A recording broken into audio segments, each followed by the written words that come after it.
Well, hello everyone. Welcome to episode 10. We have officially made it to double digits in our podcast. My name is Mr. Nightlife. I am your host this evening, and I am joined by fellow co-host Trishnator. How are you today? This I'm evening? doing well, thank you. Yeah, been all right for a Monday. Still school holidays, so been busy, taking care of the kid. Other than As that, a been good. fantastic.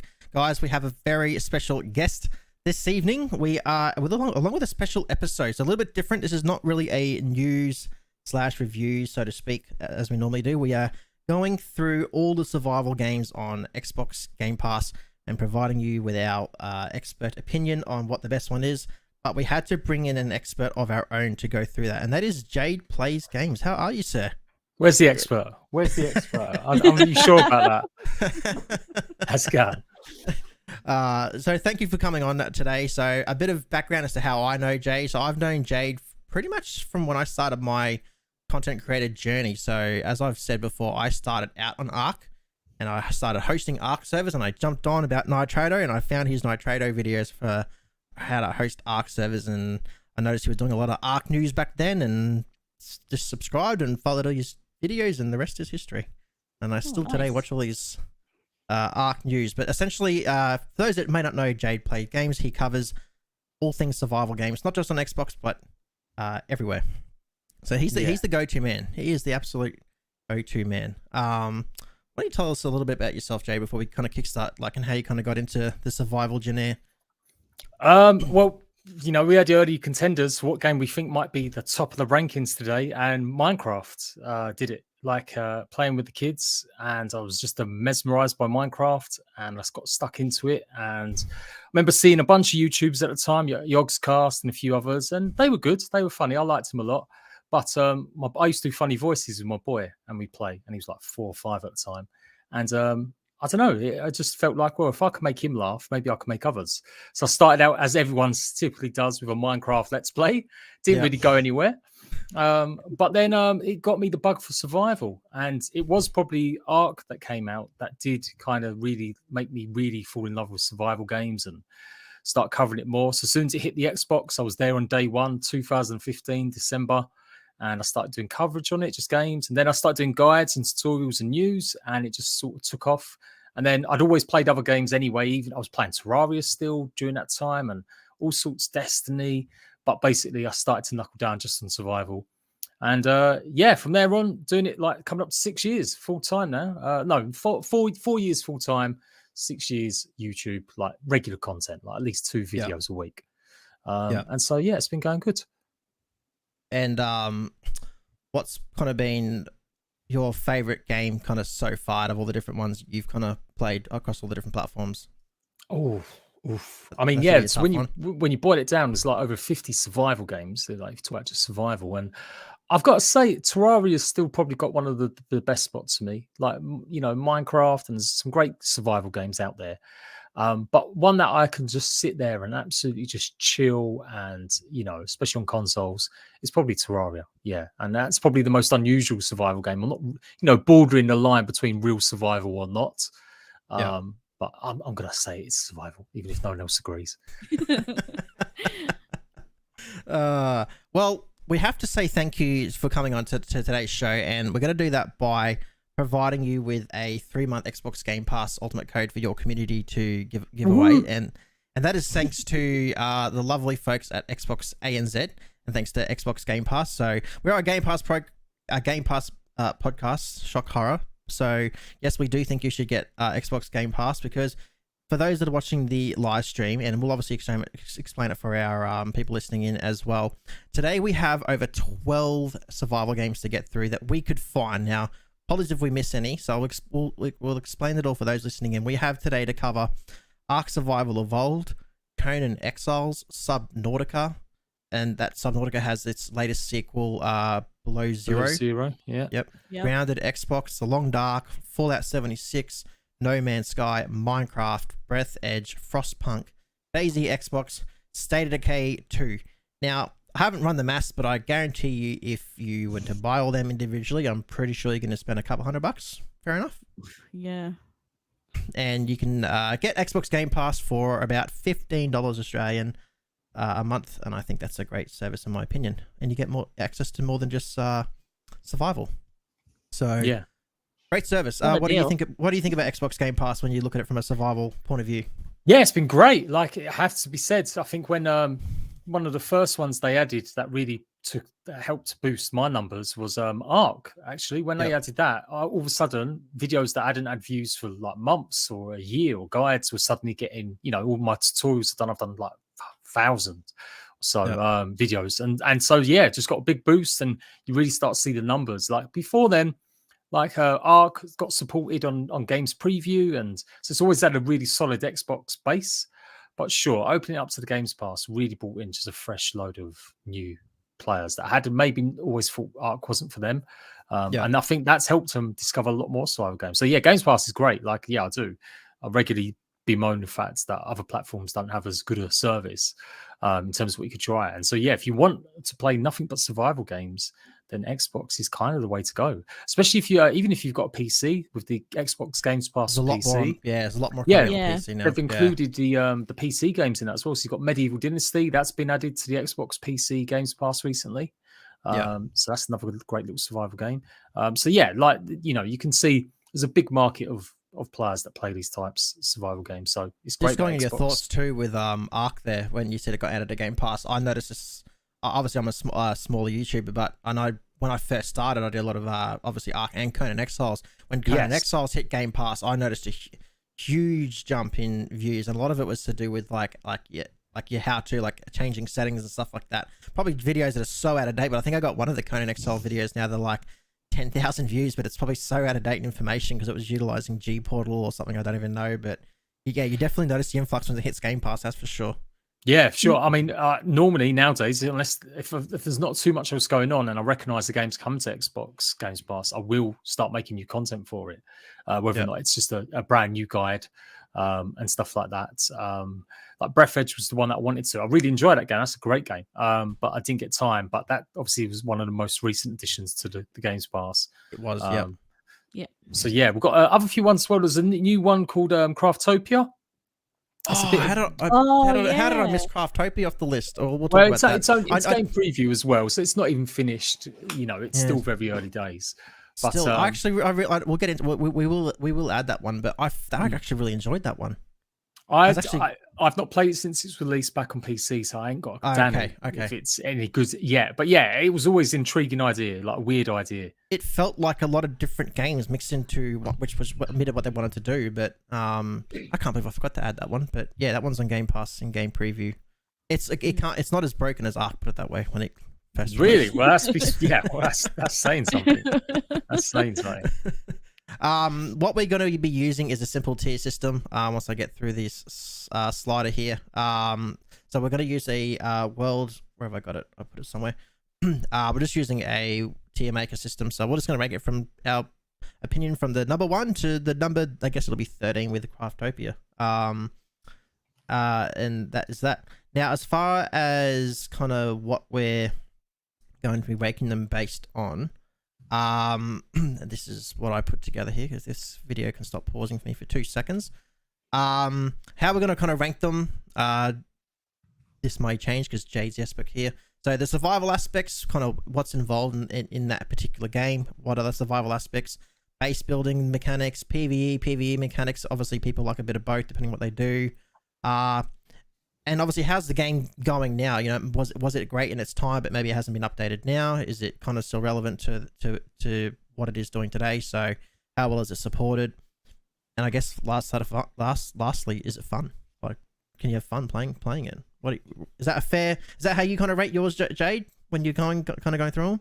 Yeah. Obviously, I just did so similar like video like top 50 survival games that you can play on console, and I narrowed it down to pretty much them 3 aspects. I've just within 3. So yeah, how much survival is it? Because some games like Terraria, they don't really have that much survival. It's only the base defense that is familiar with other survival games, and then you've got games like Green Hell, which are like ultra survival games. Food, water. Poisoning and dangers from creatures, and you have to base build because you need temperature and crafting. So like that's the ultimate. They're like Long Dark. They're the types of games that are on the other scale. And then things like just is it fun? Like they may be a great survival game, but if it's too hard or just not very interesting, then it just doesn't matter what kind of game it is. It's not going to be fun to play. And then, Exactly. yeah, the support, yeah, it matters a lot. Like so many of these games come over from PC in the last few years. It's been great, but they do often have shoddy ports. And so like how well they run and whether or not they get updates and content, that's important to me nowadays, especially with like live service. Exactly. Yeah. Well, I guess let's kickstart. We've got lots of games to go over. Let me just bring up my first screen here. So we've got DayZ as our first one to kind of go over. It initially released in 2013 to PC and then hit the Xbox shelves in late 2018. For those obviously aren't familiar with DayZ, open world survival, horror PvP. They classify it as an MMO survival game. I looked this up. Would you classify it as MMO? That's what they classify in the bio. So many. This would be a hot topic with certain people, but anything now with like over 20 players, people try and classify as MMO. But to my understanding, it should be like nothing more than over 100 players. Yeah, that's a proper true MMO. That's what I would say too. Yeah, but yeah, I guess if it's more than 8 co-op players, you can call it an MMO now. Why not? Why not? You and I probably know too well. This did not have a good start to Xbox, did it, when it first came out? No, it was horrendous. Like they tried with betas. They did the closed beta with the Xbox Insider and stuff, and the control schemes were just not very good. I mean, they still haven't improved that much, but it was pretty poor. It was pretty poor. Performance, it was bad as well, crashing and constant stuff. But things disappearing, cars, just everything. It probably was one of the worst console launches for its time, and it had an early access game preview, but it's still pretty expensive back when it did launch in game preview as well. So it's come on leaps and bounds though. Like I've given DayZ a lot of shtick over the years, like a lot of criticism, but it's doing a good job of support. Like it is, although it may not be big and chunky updates, it kind of is still giving people stuff every couple months, every 3 months. You're getting one big update that adds some new stuff to it, new guns, like or new ways to explore the map. How are the updates going? I did try to do obviously a bit of research in each game. I haven't been following DayZ for a while. Next one's 1.14. Have you been following kind of what's coming up with DayZ? Or? The toxic zones are probably going to be the biggest thing they've had all year, and it gives me a bit more hope actually, because I was starting to think that they reduced the team that were working on it, and basically that they got rid of half their development team for DayZ last year, and they publicly said their roadmap was going to be smaller, it wasn't going to be as big, and people were still expecting a lot of stuff that they saw from the mod days. So people still want helicopters and motorbikes and all sorts added to it, which may never come. But this update, instead of it just being a new gun or just a couple new redesigns of like injuries, it really is adding the new zones, and that gives me hope that it makes me actually want to try DayZ for the first time in a while. Okay, fair enough. Yeah, it's been ages since I've honestly tried DayZ or given it a good go. I remember when we first launched, it was huge. Like I think we even had a server for it for our community. It was full, chock-a-block. Yeah. I have no idea. Honestly, I have no idea what has it still got a healthy player base? Do you know? Not on officials, as a lot of these games community based, similar. But a lot of people now, and there's some great creators out there that do guides and tutorials, much like you started out doing, showing people how to change things up and mix stuff up. And so now you can modify a lot. You can modify all sorts of spawn points for the game. You can put all sorts of crazy but like parts of the world. You can make your own town. Like people have worked out how to spawn stuff in, basically. So they're opening up a lot, and some of that still only took place last few months, but it's been a lot better in terms of you do run a community. Then as a survival game, DayZ could be fun to play with others. Yeah. Have you played this one, Trish? Was DayZ one that you played? Yeah, I played it, and I played it many years ago when it was a mod for armor. Oh, that's going back some. You'll know how much is kind of still missing from their rewrites and their engine. Because if you don't know, like DayZ, basically, it was built on code for an old game at the time, and so they decided to redo the code, so basically, effectively redo the whole engine. And in doing so, they had to strip back everything from the game and start from the ground up. So they eventually done that, and that's why it took so long in early access on PC. But by the time they actually fully got it out, brand new engine, and have been slowly adding bits and bobs to it from the last few years that were part of the standalone mod on PC. Yeah. So going through its survival aspects, I think out of the lot, I think this one would have to rate pretty high because it does try and bring true to the survival aspects. Like you can get sick. Did they? I get confused about what has what. Did they add all the broken bones back in on Xbox? That's coming a bit more, this year, last 6 months or so, they've finally added more, like you need splints and stuff to use, again, which was something that's always been in the game, but they took it out for a while. So it's good. Yeah, so it's a real survival simulation. Yeah, like the food, the water, the understanding, you could get poisoned. Yeah, it'd be really tough. First official, you'd run around just looking for a soda or something to keep you alive. I would say it's definitely one of the toughest survival games. Like if you're new to the survival genre, I wouldn't start with DayZ. Yeah. I would try some other games where you can adjust the settings a bit easier. Of course, it's online only as well, which has its own detractions at the moment. If they ever do an offline mode for that, I think it'd be amazing. So yes, survival aspects would have to rate it pretty high. It doesn't have a PvE. Well, it doesn't have a PvE on official servers. Obviously, it's obviously mainly focuses PvP. You can obviously join community servers, and they usually have their own little rules and how they like things done. Like I think this has a half decent roleplay community. I've seen some few different roleplay people trying to do roleplay, so that's your kind of thing. You can kind of find roleplay communities, but if you're looking to join a survival PvE, I wouldn't say this is the game personally. No. But if you're wanting PvP, then yeah, this is definitely it. And it's got a pretty good base building system too, from memory, doesn't it?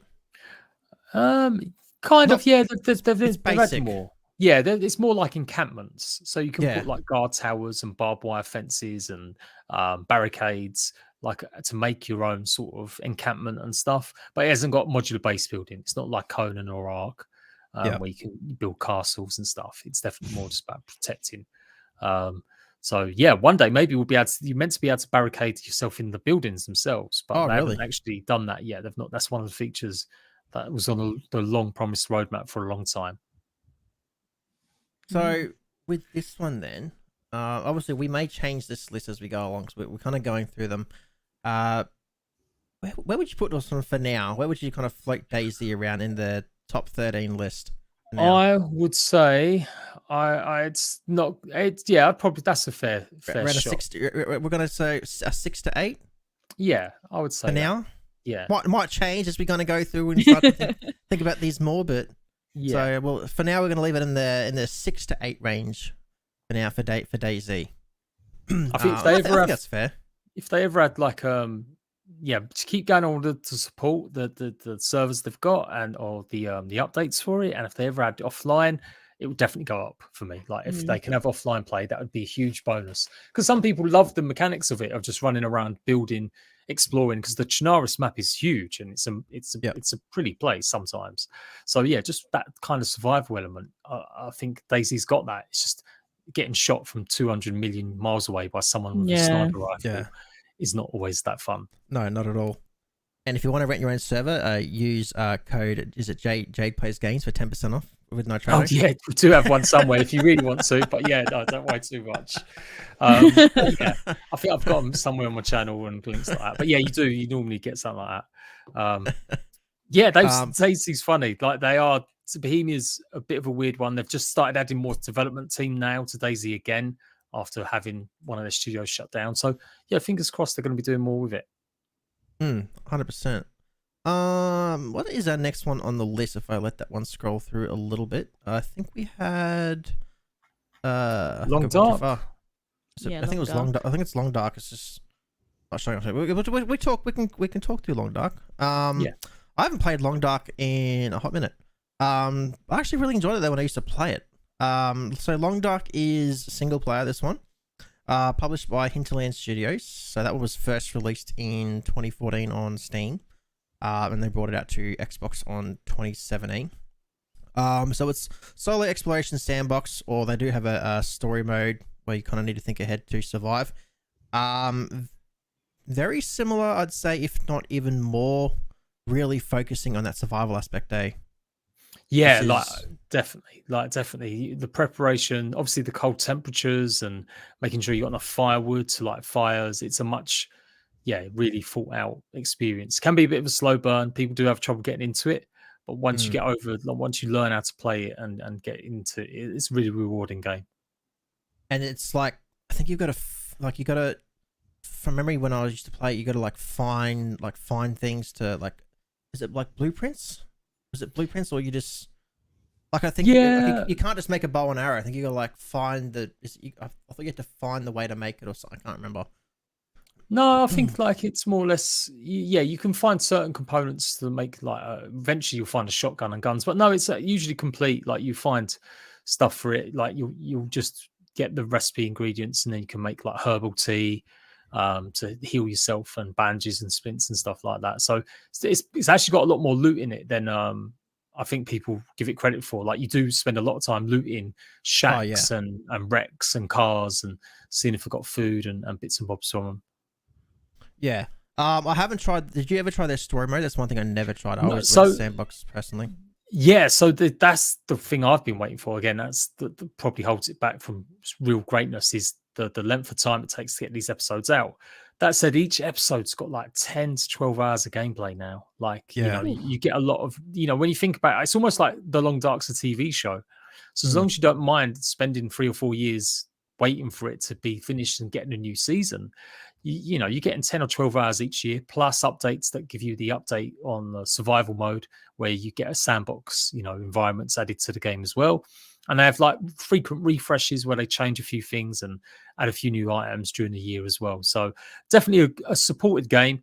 Just, it's been a while. Like these episodes started back in 2017 when the full game come out of early access. They had the first 2. And so it's taken like 4 years to get the next 2 episodes out. So yeah, episode 4 is October 6, 2021, which is coming with a price increase. I think they're adding $5 to it as well. I read. So it'll be $35 US, which is free if you have Game Pass. So it's kind of irrelevant. But if you have Xbox Game Pass, it'll be free. But if any other kind of platform, $35 US. But I did follow up. There's still got more episodes coming. Including talks of mod supports and updates to survival mode is what I read in an update as well. Yeah, obviously I can't imagine it'll be for consoles yet, but you know, there's talk of Microsoft doing stuff with modding and stuff, and maybe open up UIs and stuff. But in terms of survival modes, the story mode October, and then the map or the area where it sets in a prison in some northern part of it, that will be added as a sandbox exploration part later on in the year as well. And then I guess the final episode next year at some point. Wow, so it's a long time. Because this game's been what did I say? 2014. So it's almost gonna be almost 10 years. Yeah, I mean, it's a very small team, but they're pretty. The creator of it's pretty decent. Like, you know, one of the studios that don't crunch, very committed to helping others and doing stuff the right way. So that's why I got a lot of time for them, even though they're a bit slow with these episodes. I've recently bumped Long Dark 10 in last year's survival list that I do to number 2, I think, this year. Because it made number 2 for you, did it? Yeah, I really looked at it and felt that as a survival game, like a proper survival game, it's a hard one. And definitely hard. Yeah, it's rewarding though. Like once you get into it, not like I said, not everyone can enjoy it, but once you learn the few mechanics, where to go and get for food, and make sure you're a bit prepared before you go out and don't avoid storms and stuff. I think compared to other survival games, it's definitely got that more survival element to it. So that made it bump up for me. Yeah. And for those that might not have played this is like in the sandbox mode, essentially, it's just about surviving as long as you can. And on the harder difficulties, it's hard. And it's purely all about surviving against the environment and the animals. But mainly you're fighting that environment because it's so cold and you're just trying to move from spot to spot to essentially survive. So based on that, so this one sounds like it's going to rate pretty high in the list then. So are we thinking 2 to 5 for Long Dark? Yeah, absolutely. It's going to slot up there. So there you go. So like if you've never played survival games before, it's definitely a good game, but I would throw it on the lower difficulties and ease yourself into it. Yes. Yeah. Otherwise, you are not going to have a good time. It's a pretty brutal game. If you're not into PvP, fantastic, because this doesn't have it. It's purely PvE. You're against the environment on this one, and I 100% agree. It's got some great survival elements in this one. Start off with a story as well. A story is like a kind of mini tutorial, so it will take you through the steps to get used to the game.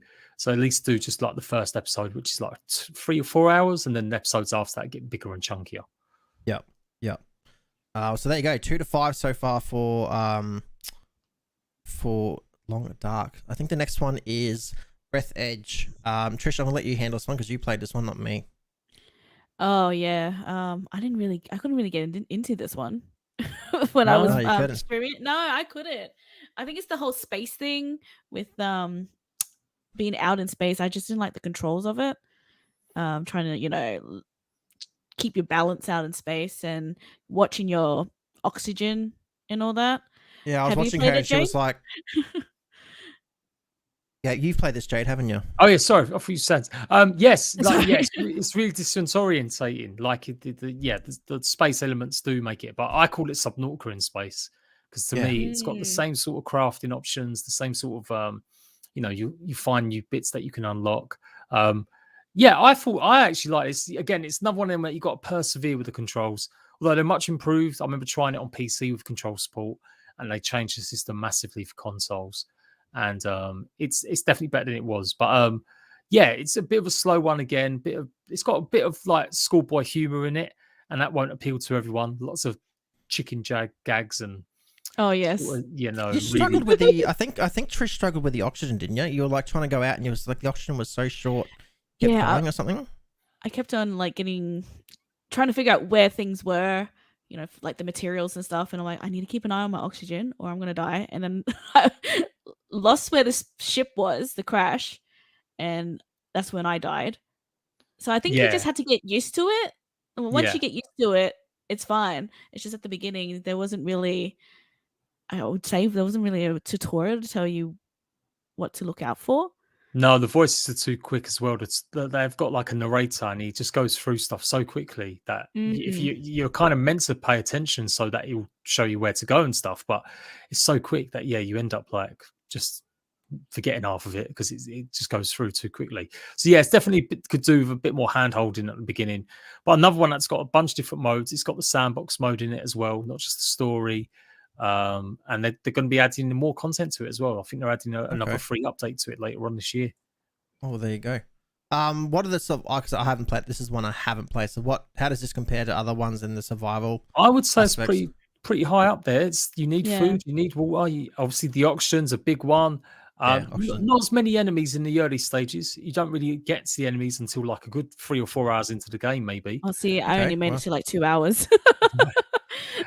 So I would still rate pretty high. Like I would put it sort of on the same level as just below maybe Daisy or Long Dark. Okay, and the building aspect, is it similar to like Subnautica's type building system? No, to be honest, I haven't unlocked that stage either. I didn't get that far in it. But really, it has got some sort of modular system. I do believe you can set stuff up, but you don't get to play with that in the story mode until, again, hours into the game. It's more just finding one of these compression compartments. And you can decorate the insides of it. You can pick up all sorts of knickknacks and stuff like that. So for like role-playing decoration, it's okay. But base building in terms of like what you actually need, I don't think you have that until you either do the sandbox mode later on or, it opens up a bit more in the story. Okay, there you go. That one's a recent addition, and we covered that in our one of, I think, episode 9 or 8. We covered that one. I haven't, like I said, too many games. I haven't had time to play them all. I did add logo for this one, so we're gonna hover this one around the 9 to 11. You're saying?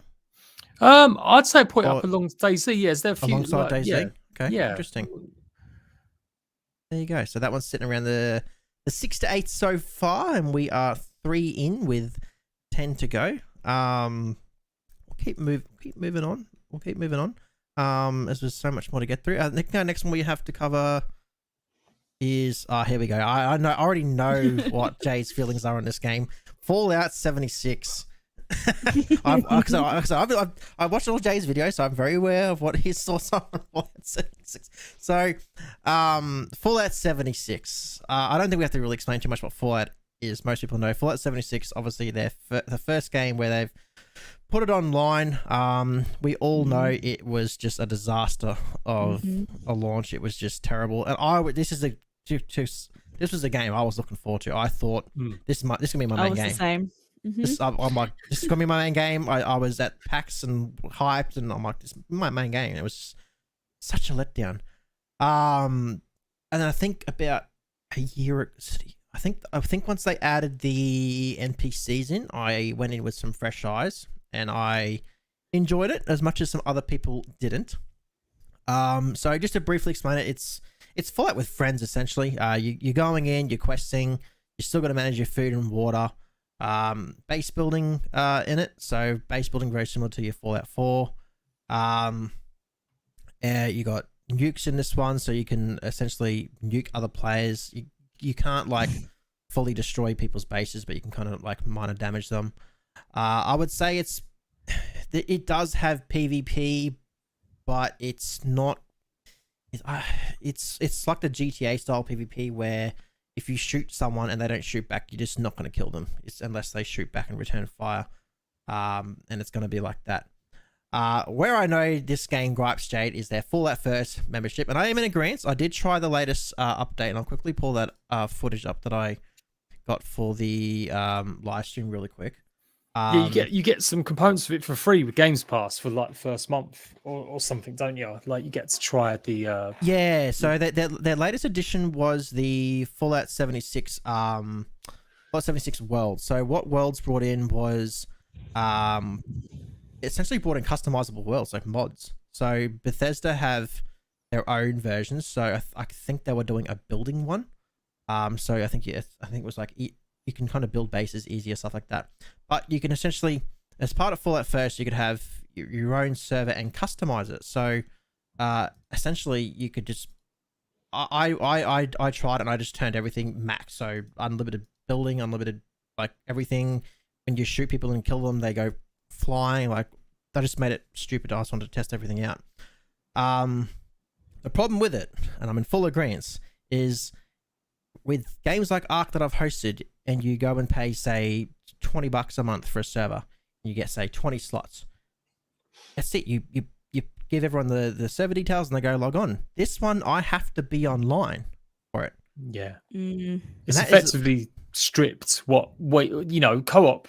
Yeah, co-op play was something that Minecraft brought in that everyone's kind of more used to playing in survival games, and every game's done it. Ark, Conan, you can play 4 to 6 of your friends, join your world, and you've got limitations. You can only go certain places sometimes in some of these games, as long as you're next to the host. And that's effectively what this is. It just doesn't offer the proper server kind of expectations, because we've had servers and games a while now. So yeah, that's my gripe with it. It's I compare this setup to like the Forest, playing Forest with friends as a host without hosting a server. That's essentially what it is, in my opinion.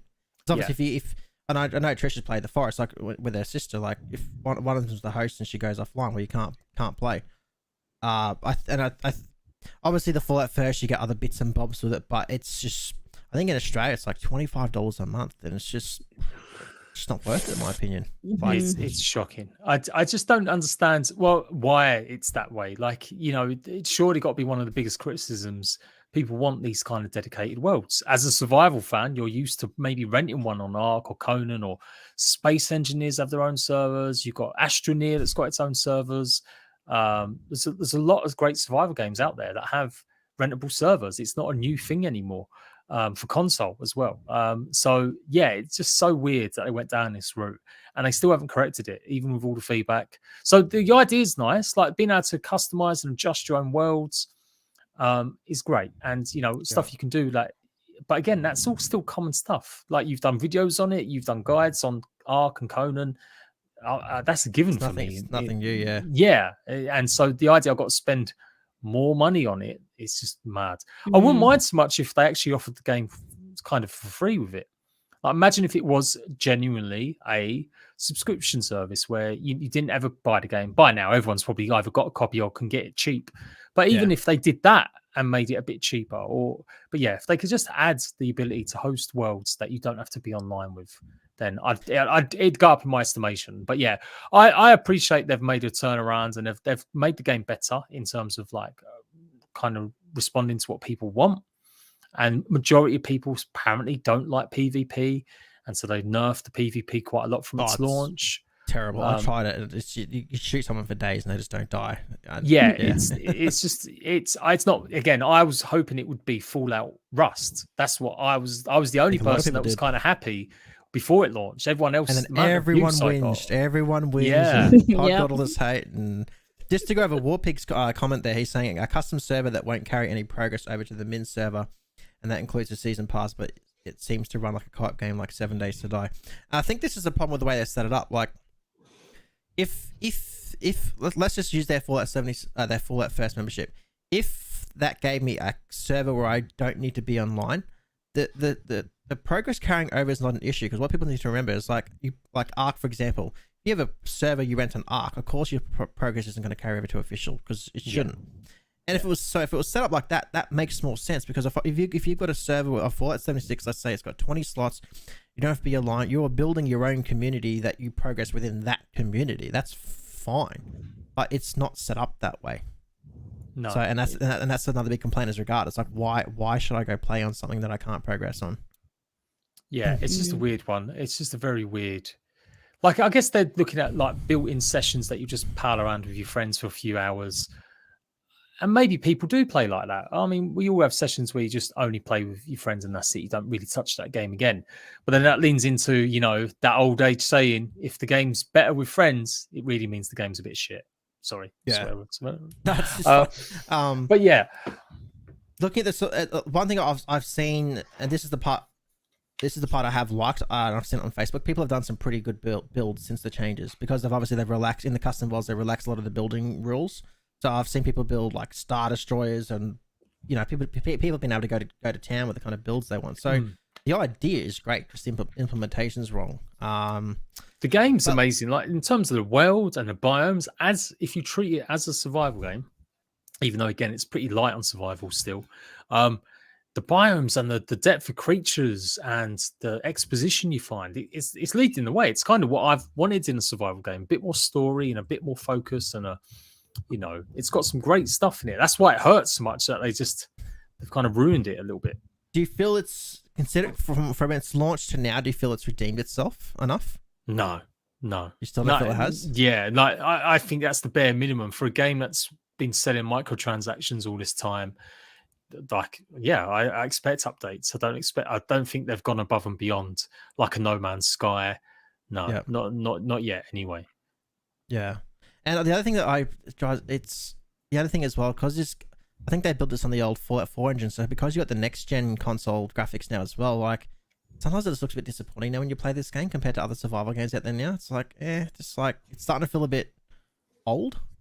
Maybe it's harsh, but it's just like I launched Subnautica. I know we'll get into it. Subnautica Below Zero, it looked amazing, and if I light up Fallout 76, it just doesn't look as right, because I enjoyed it when I played it, but I think I'm done with Fallout 76 now. But it's still got a great community. Like I said, so you got base building. It does have PvP, but it ticks all the boxes, but it just doesn't do it enough. It just doesn't do it enough. So yeah, it'd be more like I'd classify this more as PvE, but it does have PvP, but. Yeah, it's just the way they implement it. So we got 13 games. So where are you feeling? Are you feeling? You are like missing. There should be another run below that, which is like. Yeah, I'm missing. I mean, it's because I've got. I forgot about the 13th. No, here, so. Do not touch this game with a barge pole. That's what. No, I won't be that. No, put it on the bottom. They'll put it on the bottom. The bottom, number 12. Number 12. Yeah. But I do appreciate people like it and enjoy it, and there's no problem with that. And if you're someone that doesn't like playing with others, and you really do just want to mess around, I just still feel like it just could be doing a better job. It could still be doing a better job, and you know, I don't know if they'll ever learn from this experience. Hopefully, they will in future if they ever do anything like this again. To be honest, I think most just want Fallout 5 or a remastered Fallout Vegas or something. I think is another one I see a lot of. Oh, New Vegas was a good one, yeah. Yeah, people want to remaster New Vegas. So if you're an old Fallout fan and you haven't touched this yet, you probably don't want it because you're probably going to be disappointed based on majority. But again, Game Pass. This is what I mean about Game Pass. Like the beauty of Game Pass, if you've got it, you've got absolutely nothing to lose apart from your time of trying it out. That's the part I like about Game Pass. Yeah. So it sits at number 12 for now. Moving on from Fallout 76.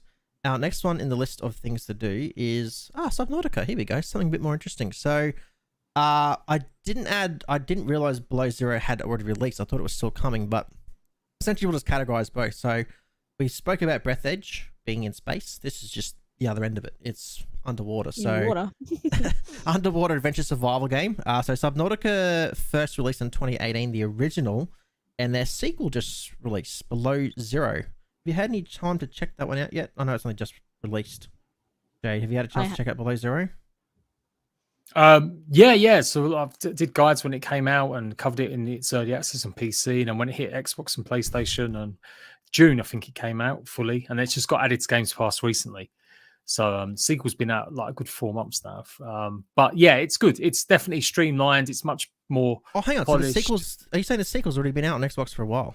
Yeah. It came out in June. It's only just been added to the Games Pass. Okay. So it's only just been added. That's what I'm missing. Okay. Yeah. That's what's confusing me. So it's just been added to Game Pass then. Okay. Yeah. But yeah, it's a great game. Like I've put this as like number 3 or 4 in my all-time survival games.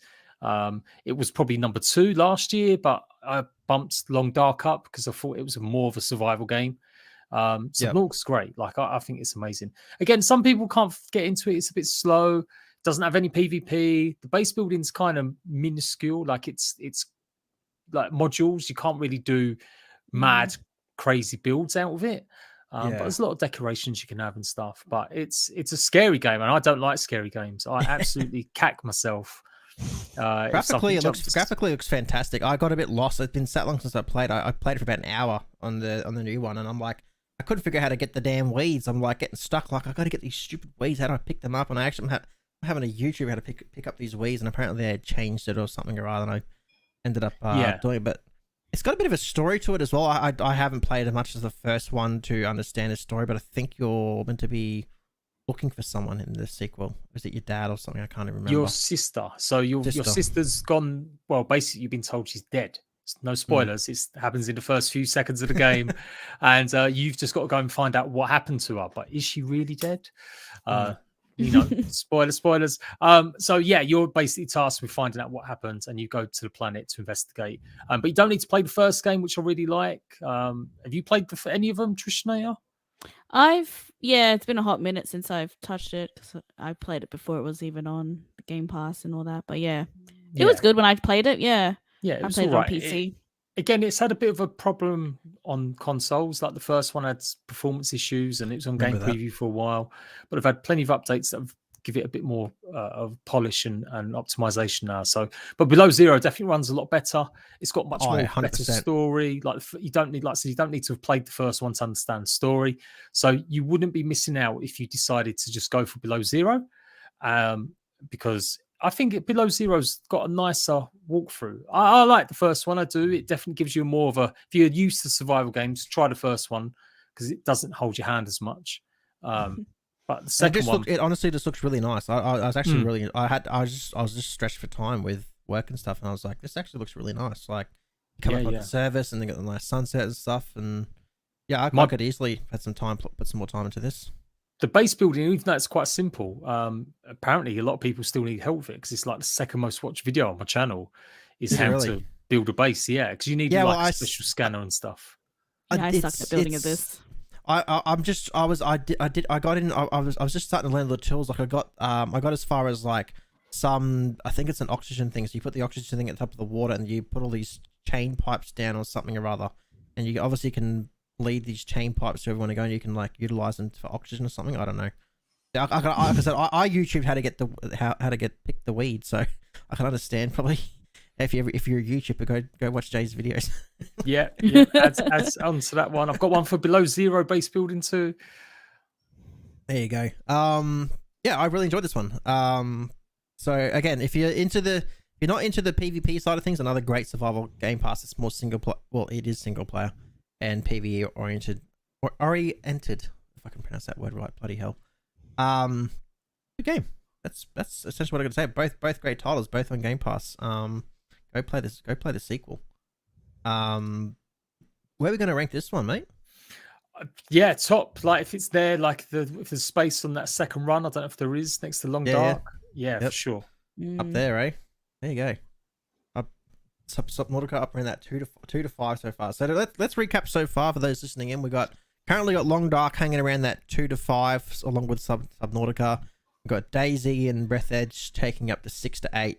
9 to 11 is vacant for now, and then we have Fallout 76 sitting in at number 12.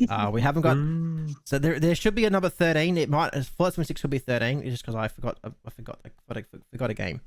Actually, let's do that game now since I haven't got it on the list. Let's have a bit of a chat about Craftopia, because that is on Game Pass and game yeah, it's a fairly new one, so don't be worried, people, if you haven't tried it out yet. It's made by like a really small, tiny little studio out of Hong Kong. And they're just a really small team. They've got some bonkers ideas. It's a mixture of RPG, survival, automation, and farming. It's like a real blend of all of that stuff. And when it first came out on PC, it was just a bit of a hot mess. Like it was all mixed together, but didn't really have enough story. It just seemed like it was like a test zone that you just run around doing random stuff in. But they have refined it. You can process cows that get put into a giant saucer to make cow soup, and they get chopped up as they go along conveyor belts. It's probably the most bonkers survival game you'll ever play. Yeah. At dungeons as well, you could go do dungeons and stuff. Yeah, as well. They've added a lot more, definitely. I haven't tried it on the Xbox itself yet. People were asking. I covered it in news, but I haven't actually got around to trying it out recently. Was dungeons in there when you played or no? Yeah, and it was pretty bare bones. So it wasn't really that great. So I'm intrigued to see how much it might have improved. The makers of this, though, have got a new game coming out in future. In fact, I don't even know if this is actually is it on Games Pass? Yes, it is on Games Pass. Yeah, it is on Game Pass. I think it's about. I don't hold much of this. I think it's about $30 Australian if you don't have Game Pass. I think the game preview. But the game makers have already announced another new game they're working on, which is basically Pokemon with guns. They've got some cute. It's called Power World or something like that. And I saw that one. Yeah, it's just a bunch of Pokemon that you make work in gun factories to make guns for you. Is that concerning? They're announcing a new game when they're still working on this one. How big is their team? Well, yeah, that's what I thought. It seems a bit small, but they're updating. They have been updating this game regularly. Like they've been doing updates at least every sort of 6 weeks. Some of them been pretty chunky, adding new areas, new ways to play. So I guess they're micromanaging it. It feels like Craftopia is a bit of a test run for their first real attempt at a proper survival game. Yeah, like you could. I didn't get this far in, but like you can glide around places and get a hoverboard and there's loads of ways to travel.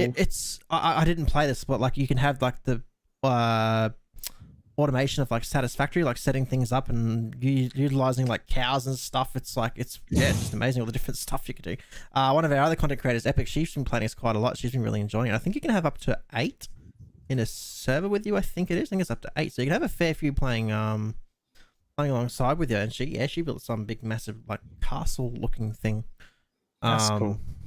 Yeah, so this one surprised me. I didn't actually think I'd enjoy it. Again, it's just time. It's probably the same as you. I enjoy a lot of these games, but then the next game comes out and then you go to cover it and it's like, well, I don't know where I find the time. Yeah, so many games. Warpig says early access on Game Pass, same as Grounded. Hey, Warpig, some more rat bags in chat there. Is that defined as early access? Is it Grounded? Yeah, game preview is the game preview. Yeah, the Xbox equivalent. I didn't realize Grounded was still classified as that. Okay, interesting. Okay, so I haven't made. We'll have to envision where this one goes because I haven't actually added it to it. But where would we slot Craftopia? I'm feeling that 6 to 8. Yeah. Would you not put it that high? Because I'm looking down the rest of the games to cover, and like some of them are great. So I don't know. Yes. We'll have to have a rejig here anyway. Yeah, maybe we slot it at the 9 to 11 for now, and we'll evaluate. Yeah, because I just looked. We've got a lot of games to rank. It's gonna be hard. I'm looking at that list, going bloody hell. Okay. In fact, if I don't actually lay out exactly what I did recently in my list, people will be like, "Hang on, you said you put this game as number 2, but you've put it on number 5 on Mr. Nightlife's podcast." Yeah, it's a different day. Yeah, I'm feeling different today. I'm feeling different today. Okay, all right. So I think we're about 6 or 7 in. I think I'm not even sure. Okay, here's our next one on the list. I think you've got the footage of this one, Trish. Yes, So State of Decay 2. Interesting game. They already announced State of Decay 3, but I haven't heard anything about it since they announced it. And then in the last conference, was it Gamescom or something, they announced the Homecoming update. I don't know if you had a chance to try it, Jay, but tried it out because I never played State of Decay 1. So Homecoming essentially sends you back to the OG map of State of Decay 1. I liked it. I usually play this on a hard difficulty. I lost 2 community members within 10 minutes. I was very upset. So this is a very different sort of survival game. Zombie survival for those that may not have never played State of Decay. So group of 4, you can play solo or you can play with up to 4 friends. You're not really stressing about food, stuff like that, but it's just survival in the sense of there's no base building, but you're managing base building. So, you know, what outposts you want to get to try and make your base run better, what base do you want to choose, what community members do you want to get to have different strengths, weaknesses that are going to help you kind of get through. Would that be a fair assumption there, Jade?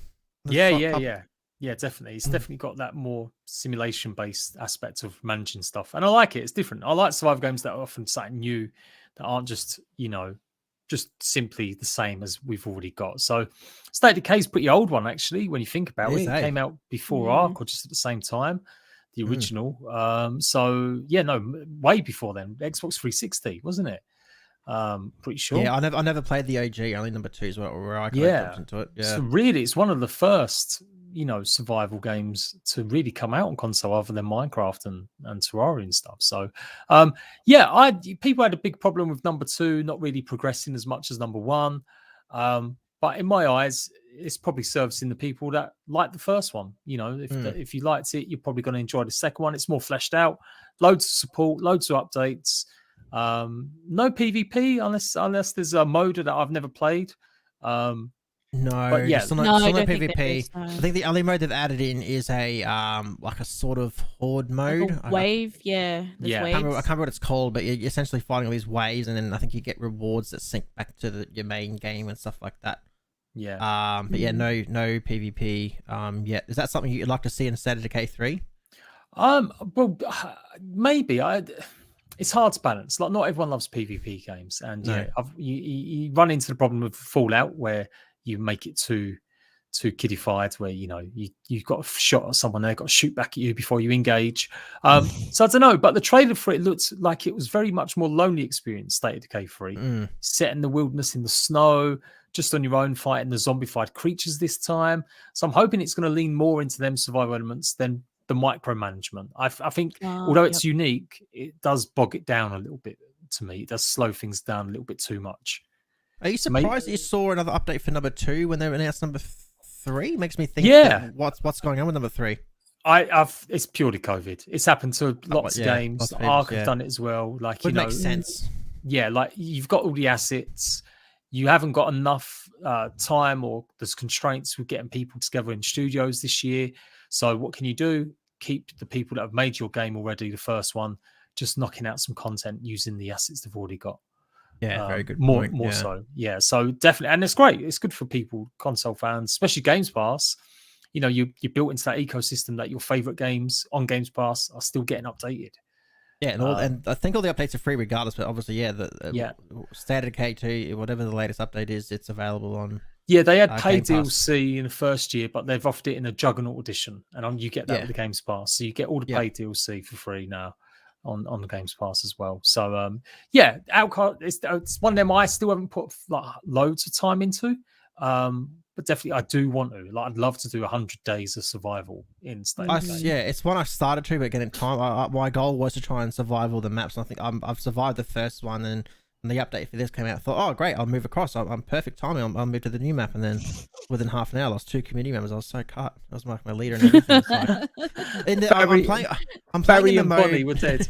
I'm playing in the mode just below Nightmare. So I don't know how long it's been since you played it, but you have the freaks, the ones that run in the the ferals. The ferals, and they just are brutal. Like it just takes so much to kill them, and they just destroyed me.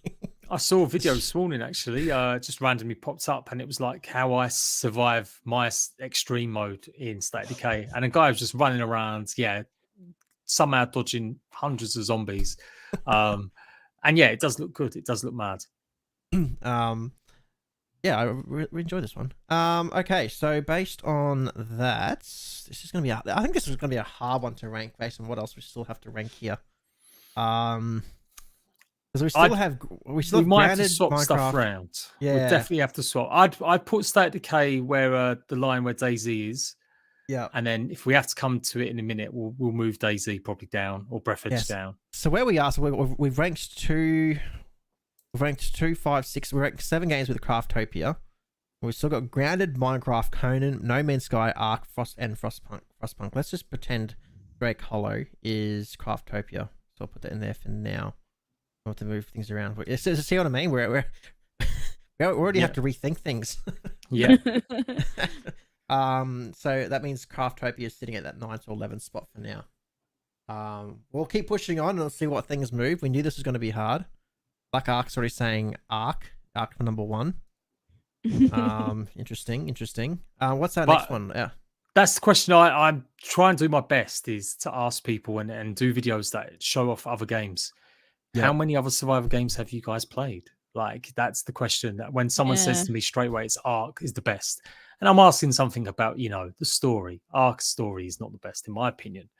I think that's his weakest point. But some people are so in love with a game that they'll instantly say it, even though they've not really played any of the other games, not watched any of the other games. That's fine. But yeah, it's like, this is what Games Pass does allow you to do. It does give you that chance to go and check out some of the other stuff. I'll talk about I've got a lot to say on Ark. So I'll talk about in when we get to it, because I do have a lot to say on that one. No Man's Sky Frontiers, or No Man's Sky, sorry, is the next one to talk about. Frontiers is their latest update. So single player / multiplayer space exploration survival. So this one launched. This is a funny one for those that may not have heard of it. So another one that I was really hyped for when this first launched. It was an exclusive to PS4. I was that much excited for it that I actually went out and specifically bought a PS4 for this game. Like, I was so excited, and it was very disappointing. So then I had a PS4 collecting dust. I had a PS4 collecting dust. And it came to Xbox, and I think I tried it for a little bit on Xbox, and I didn't get back into it. I've tried recently, and again, it's just time. I do want to crunch my time into this, but it's done really well over the years, hasn't it, Jade? This is the redemption story. If you're talking about like games like Fallout or even DayZ, where it's getting slightly better with updates, but this is the true one. I mean, they had to make amends because it was so poor, the lies and the stuff, but they've gone above and beyond. Like, no game out of any we're going to mention today has done more updates that consistently add free content, and keep the game alive. 5 years of content. I was covering Ark. I just started getting bigger with Ark, doing well for myself. And as soon as I'd seen this, I was too also wanted to make sure I had the PlayStation ready. And it was one of my choices. And I was going to dump Ark completely for this game. I was ready to go, like the hype around it. And I thought, right, this is me. I'm going to just focus on this. I did the big live stream. I did videos covering its launch and stuff. And within a few hours, I realized, oh no, I've made a terrible mistake. What have I done? Yeah, I mean, it's a great game, but it's still acquired taste. It is still quite grindy and monotonous, but there is a lot more to do. You just got to get to that stage where you can buy it or unlock all the new stuff, like the crafting, the new ships, the base building. It's got everything like that in it. And, I guess the PvP is still a bit suspect. Does it have PvP in it? You can turn on friendly fire, I think, so you can have little space battles with your friends and stuff like that. Or I don't think it's got it as a preset in like a world that you'll just join a randoms. Although I could be wrong on that. I could be wrong. So multiplayer is just inviting your friends, isn't it? From memory, I don't think there's no specific services. Oh no, it's session based, so you can join just random sessions, and there'll be 32 players on there on an Xbox Series X and S, and you're not friends with them. So yeah, otherwise, yeah, you can have it worlds just you and your friends, or you might necessarily like run into people. It's still a huge universe, or and stuff. It's not like you're going to be going on a planet and there'll be instantly 20 people there. But Yeah. I think there is the session-based system where you can run into other people. And the Frontiers one adds the ability to like run. I haven't got that far into it to try, but I think I'm not sure if you got that far into it in your last stream. You can like run communities or something, can't you, or something? Did you get that far into it when you on the live stream for the update? I didn't know. No, it takes a bit of a while. I had to go in cheat modes to do it all and find it. But yeah, that's another. It's a small update. Sometimes these updates, they are great. They've been added, but they definitely need a little bit more polish once they've been added.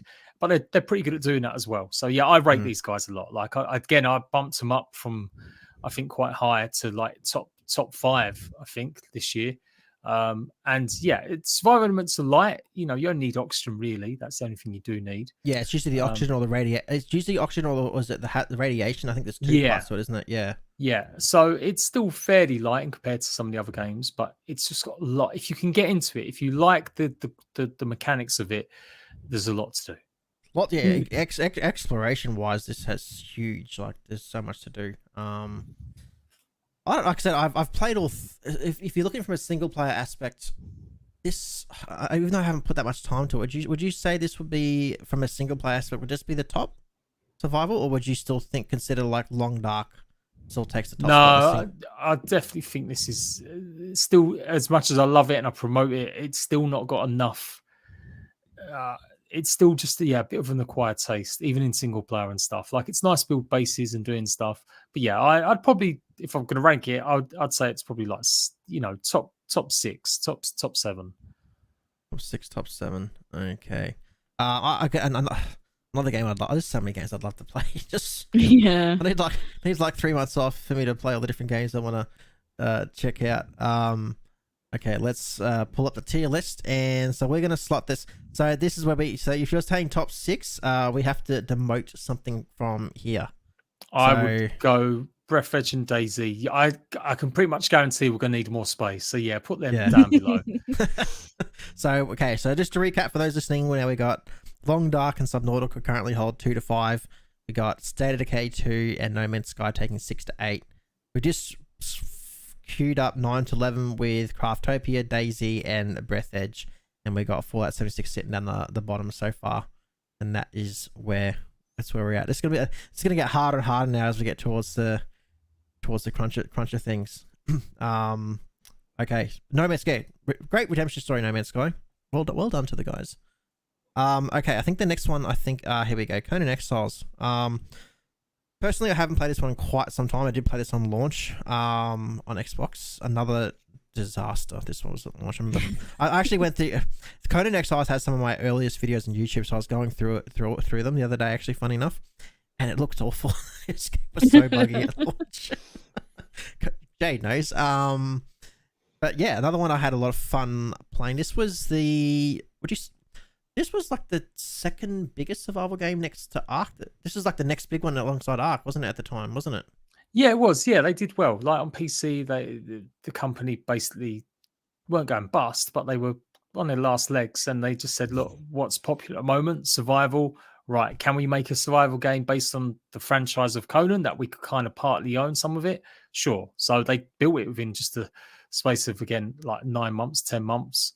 And it saved them. Within a month, they recouped their costs 4 times over. And although it's not as big as Ark, it's still sold millions. Big competition. Obviously, I think actually Conan Exiles' life has been prolonged, not just because of Games Pass, but actually because of PlayStation as well. It went on the PS Plus first before it hit Xbox Games Pass. And that just brought a lot of new creators to it, a lot of new people. It was back in YouTube's algorithm. It was back on Twitch. And so when it got added to the Games Pass, even better. Like, that meant Xbox fans, again, could take a part in it a little bit more. So I like this. I've voted this regularly better than Ark, actually. Like, it's got better quests. It's got more role play. It's got more systems. This one, in my opinion, has the best, for the style, has the best building. Like, yes, the triangle foundations, I think this is better than Ark building-wise. The builds I've seen in this is incredible. What it doesn't have enough of is I don't like the world as much. Don't like the atmosphere. Ark, I feel like if I was comparing, I've done videos where I compare both of these games explicitly, and it just doesn't have the same like I'm there vibe as How's it Ark been? does. How's it been since Tames came in? Because I haven't played it since the Tames came into it and all that.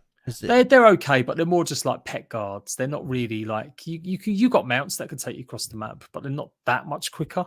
So it was a bit of a letdown. It's because of the way that Conan was built. It's very built on like rubbish framework, so it can't really support loads and loads of creatures running around as your pets and stuff like that. So they've done better movements in trying to get performance right, and they've done a lot of work in getting free content, a lot more than other games.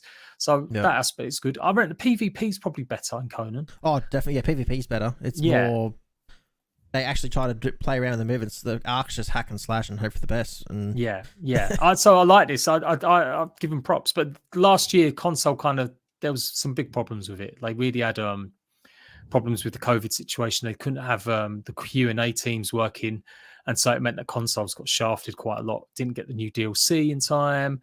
But yeah, if you're a new fan looking into it, I would probably give this a whirl as a survival game. Yeah, for sure. It can be brutal. It's really tough if you don't increase the settings. So go and watch one of Mr. Nightlife's videos to check it out. Mine are so out of date. Mine are years and years ago. Yours would be more current for sure.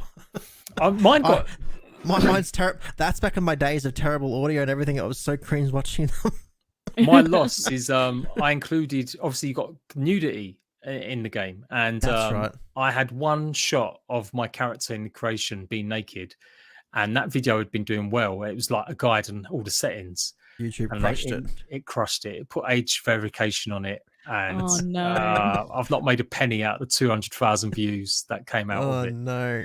So, I haven't even played the expansion map. Is the expansion map any good? That's paid DLC, I believe. It is. It's trying something different, but it missed the mark. They launched into early access. I don't understand why a company that's got so much feedback over the years needs to put a DLC in early access, but they did. They took on board a lot of feedback, and they basically made it more just like the original game. Originally, it was much harder to get tames. You had to get them from like special events, Cthulhu-inspired tentacles coming out of the sky, and that's how you would get your new creatures, your new thralls, your new tames, or new slaves. But they kind of nerfed it and added people. There wasn't any people on the map. They just more creatures. So they've added encampments. So they've done what people wanted, but I guess they didn't take enough risks with it either. But yeah, I'd still say it's probably going to be, top 10, just about. I included it in 11 this year. So a big drop. It was like ahead of Ark, but I put Ark above it for some reason this year. So for those that potentially have not played this is to compare this to Ark. It's got your base building. It's got PvP, PvE. Community servers, so essentially you can play how you want. Where it differs to say Ark is you've got the like Jay says, you've got the thrall system, so you can go and like tame. Where Ark you go tame dinos, you tame like thralls, other NPCs essentially, and they all have different skills. Like I think you can get like cooks and carpenters that give you access to new recipes and advanced weapons and stuff like that, or speed up the process and stuff. So that's the main part of it. Great building system. Remember, I don't know if it's changed. The only thing I wasn't a fan. The PvP side of things where I wasn't a fan of. I don't know if it's changed. Was it just sucked for the offline side of things? Yeah, there was very little way at the time to really protect yourself from offline raiding because thralls were really buggy at the time. You could essentially just shoot them from far away. They've actually made it reduced how many thralls you can have now, and but they've done other steps as well. Like the PvP in this is actually good because they've got special servers where it's based on your time. You have PvP windows, so the majority are evening time. So from 5 till 10 p.m, you've got PvP turned on. But some of them servers are no base raiding, so you can only kill players when you're out and about. So I feel like they tried doing some good stuff with the offline stuff. Since it's launched anyway, they've tried adding new servers to compensate because no one likes waking up to all your shit gone. No. But certainly, like they've done a better job than others, or trying to at least anyway. Okay, so tricky situation here. So where do we slot this one? So 9 to 11 is currently booked. Are you saying you would like this one in the 6 to 8? We have a little bit of room in here. Oh. I'm trying to was I harsh on them last week when I put them out of the top 10? I'll go and put them 6 to 8. We'll put them 6 to 8 for now. 6 to 8 for now. Yeah. Yep. That might be rethought. So currently, Conan Exiles takes the 6 days, which is not bad. Not bad. There's nothing wrong with that. But yeah, currently holds 6 to 8. I think the next one's the big one. I think I put Ark next, I believe, or maybe I didn't. I did. Okay, this is the big. Here it is. There's the big one that everyone's probably been waiting for. Ark Survival Evolved. What I wanted to talk about, Elliot, I know a lot of people say Ark's number 1. What I like about Ark personally, and I'm sure Jade, you're the same, is it's what kickstarted me. Like, it's what I know Nightlife Crew's not around anymore, but it's what started Nightlife Crew. I was fairly big on Xbox for hosting servers. Like, I started hosting with just the standard Xbox. That's what we have at the time. And then the next big thing was, like, the community actually bought me another Xbox. So I had 2 Xboxes sitting to the right of me hosting servers. Then Nitrado came on board, and before we knew it, I think we had about 10, 12 servers all funded by I'll never forget that person. That's why Ark kind of always has a bit of a special place to the side for me. What's your thoughts on Ark? I don't think we need to really talk about Ark. You should know what Ark is. Yeah. Well, yeah, I mean, yeah, in a nutshell, it's taming dinos and either running around collecting them to basically take on bosses or to take on other players. Ark is, it changed the game. It did help cement survival as popular. Till that point, people were trying to accuse it as being just the other long line of games after Rust and DayZ, but both of them games had never appeared on console. And they were both in fluctuating states. Rust and DayZ were having huge problems behind the scenes, rewriting code and having different developers come on board or different lead creators. So Ark then hit the very end of 2015 for console, the summer, and dinosaurs are always going to be popular, but it took survival to the next limit. Like, without Minecraft started it for sure. Ark took it to like the mainstay for survival. It made survival its own proper genre. It wasn't a sandbox game, it wasn't an MMO game that you label it as survival. And although I don't think the survival elements are that great in it anymore, because what you're looking at now is the latest DLC where you start off in end game gear where you can fly around in your jet boots and Jade's video, by the way, super jumps and stuff. Yeah, it's just not as tough as it used to be, but there's still no other game that I look over my shoulder running around wondering if a raptor's going to pounce on me or a T-Rex is going to stomp out of nowhere. Like, that's the best feature of it's scary. Ark. Yeah. I think the worst things was when you were flying around and you had the little thylos jump out from the trees and rip you off your bird or something. Oh, yeah. It is. There's like the sheer amount of creatures, the sheer amount of maps. There's so much content here. Like, if you get on with it, you're going to love it. And as long as you don't mind the bugs and the poor performance. It's had a rough life with that, hasn't it? It has. On Twitter, it just gets blasted. I feel sorry. But I don't know.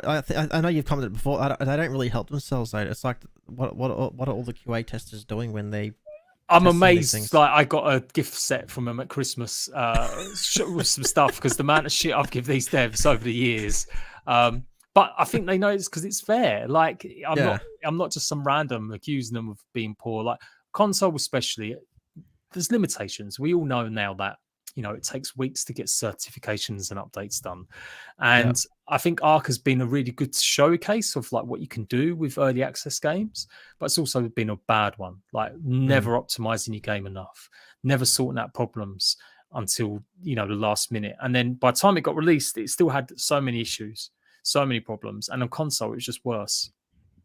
Yeah, Genesis, which is... where Ark I lost a little bit of interest in Ark, as much as I still love it. It just became too futuristic for me. I liked its roots where it was more survival. The dino aspect didn't bother me, but it became more about the tech and the power armor and all that stuff. And so the latest expansions haven't interested me at all. I think there's another map coming out, another free. It's a sponsored one, isn't it? The Lost Island, another free map. Right.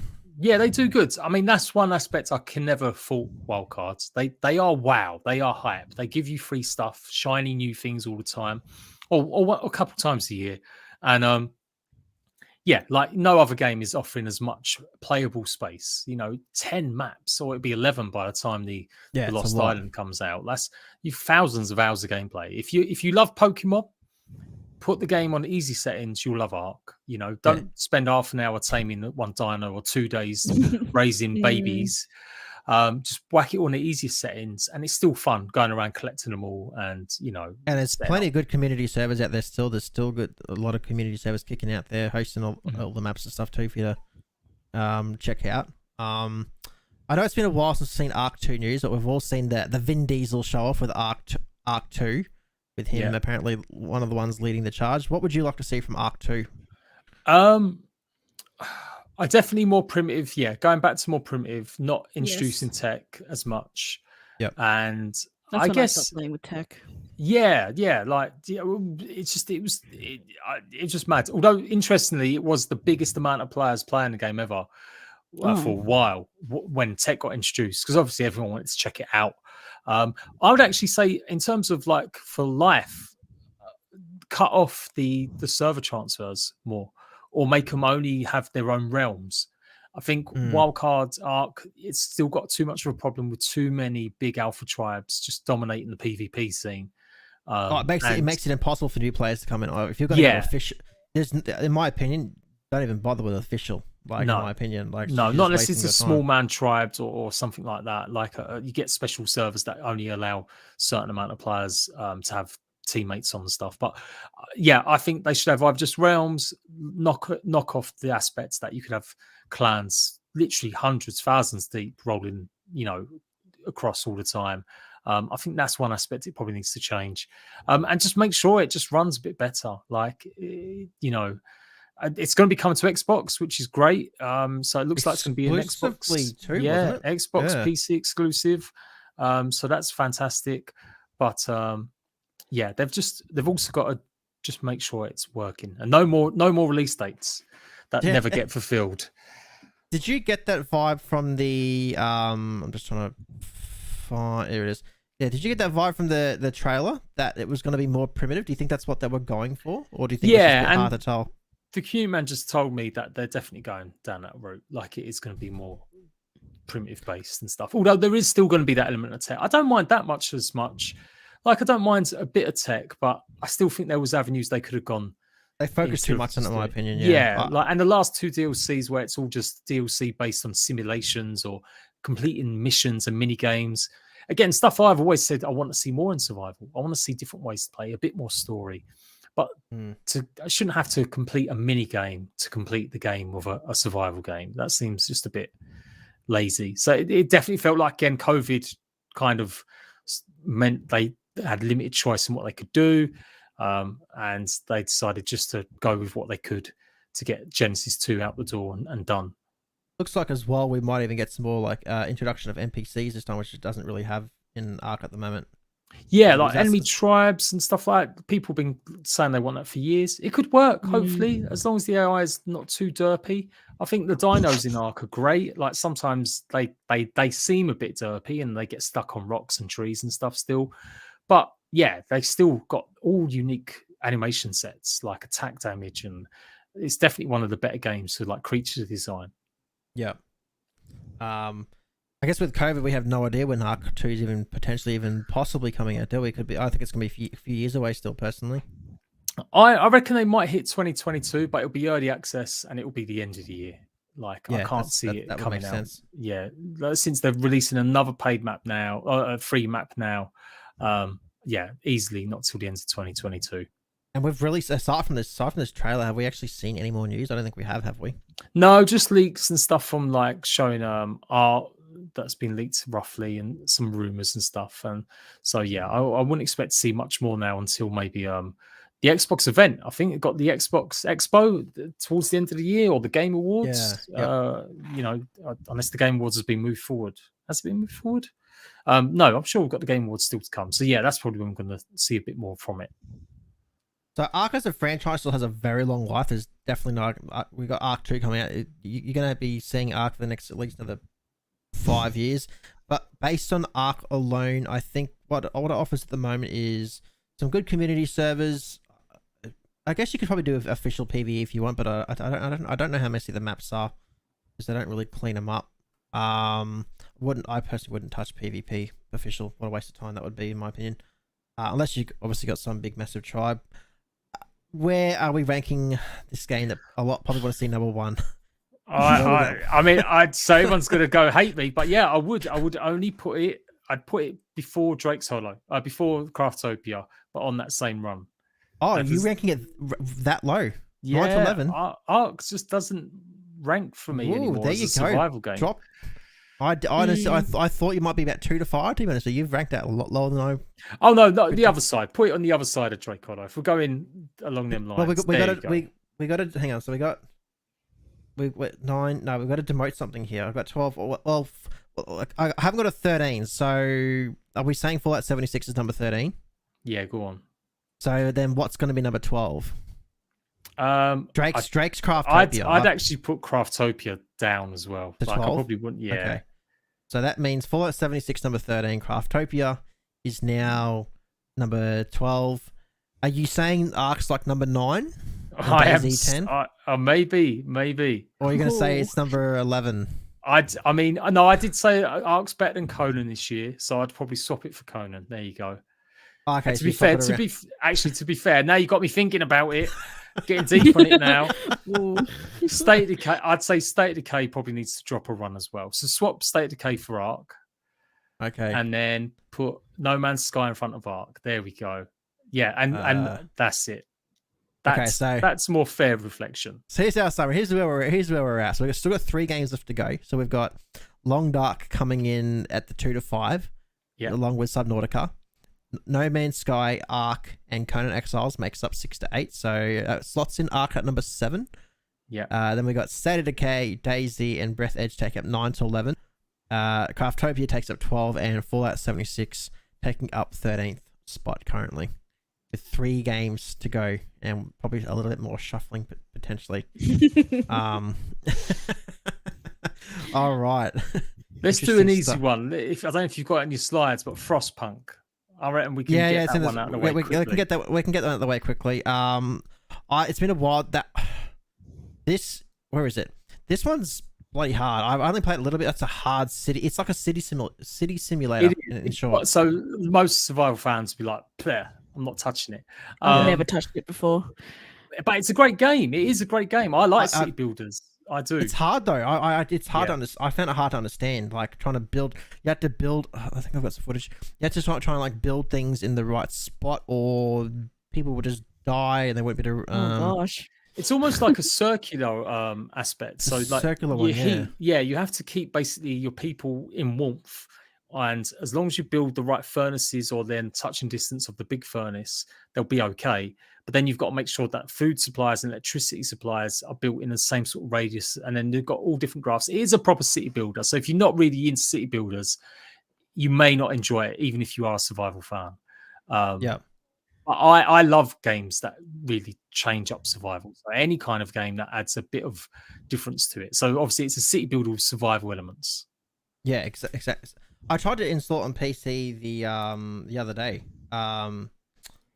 And I even on PC, it was like, oh my god, it's just so confusing. But it's got a number 2 coming out. It's got a sequel coming out. It's obviously doing for itself. It's going to be good. I kind of wanted them to expand. I would have played like a proper third person survival game set in this world.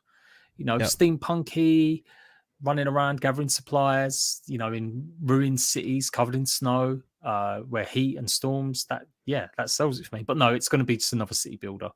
And I think number 1's just had I think it's had an expansion come out in. I think it had. Let's double check. It had PCs had them all, but consoles three new expansions it had. Sorry. Yeah. And it was about 20 hours content. That was in July. Sorry, that's what I was looking at. So I'd say it's a good game, but because it's maybe not full survival, I'd probably put it low on the list. Hang on. Are we still there? Yeah. Yeah. Hello?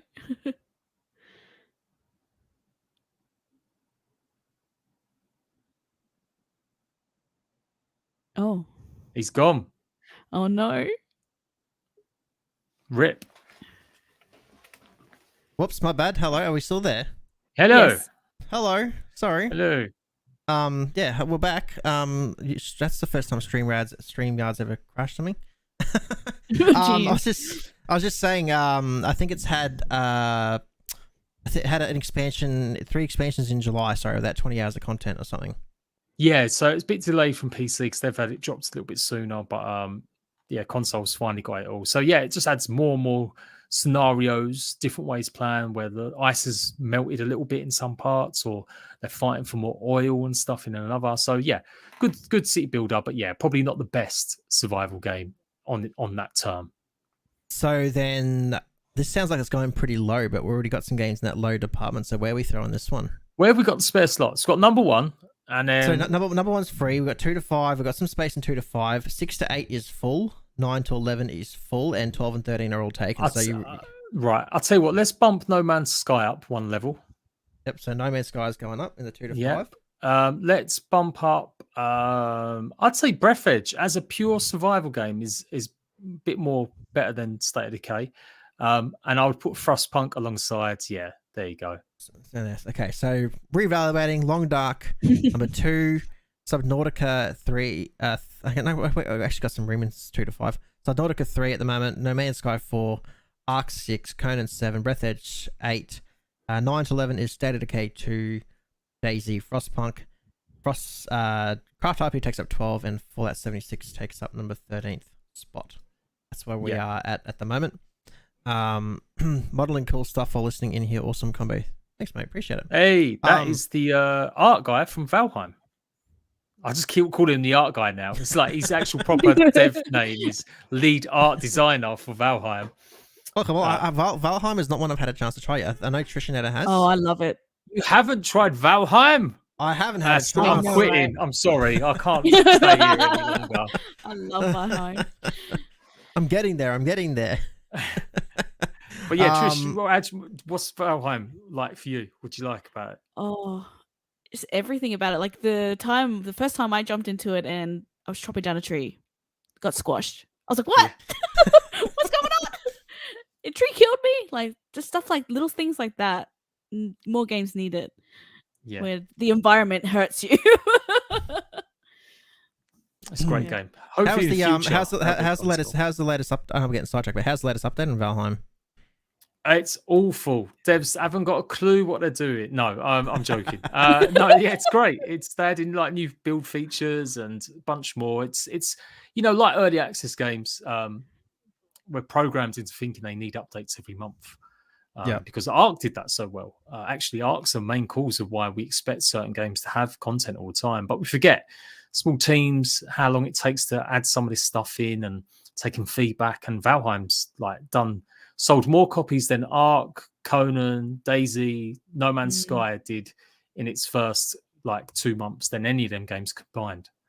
That's how popular it is. So yeah, I can't wait to see it on console. It will go even bigger. It's going to be huge when they do get around to it. So yeah. We have 2 games left to go. I've lost some slides here because obviously I have to reset my StreamYard, but we've got 2 games to go. We've got Grounded and Minecraft. Which one do we want to cover first? You want to go over Grounded? Yeah, let's do Grounded. Yeah, we'll cover the OG Minecraft last. The OG after. I've lost all my links as well, which is awesome. But essentially, Trish, you played a bit of Grounded. You want to take us through Grounded? It's been a hot minute since I played it.